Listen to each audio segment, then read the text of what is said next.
بسم اللہ الرحمن الرحیم۔ السلام علیکم پیارے دوستو، آج میں آپ کو درگزر اور برداشت کا تاریخی واقعہ سناتا ہوں۔ حضرت عمر رضی اللہ تعالی عنہ کے زمانے میں حضرت عمر بن سعد رضی اللہ تعالی عنہ بڑے خدا ترس صحابی تھے۔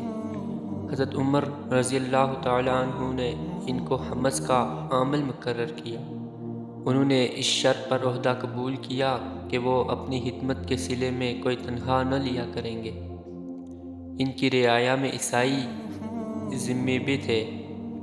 ایک روز انہوں نے ایک عیسائی کو کہہ دیا کہ خدا تم کو رسوا کرے۔ یہ کہنے کو تو کہہ گئے، مگر سوچنے لگے ان کو یہ کہنے کا حق کہاں تک تھا۔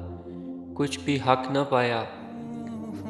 حضرت عمر رضی اللہ تعالیٰ عنہ کی خدمت میں حاضر ہوئے اور عرض کیا کہ نہ یہ عہدہ ہوتا، نہ یہ بات منہ سے نکلتی جس سے اس عیسائی کو تکلیف پہنچی، اس لیے میں اس عہدہ سے استعفیٰ دیتا ہوں۔ تو پیارے دوستو، آپ نے دیکھا کہ اللہ کے نیک لوگ کبھی کسی کو ذرا سی بھی تکلیف نہیں دیتے تھے، بے شک ان کو اس کے بدلے میں کچھ بھی چھوڑنا ہو، چاہے وہ ان کی کوئی عزیز چیز کیوں نہ ہو۔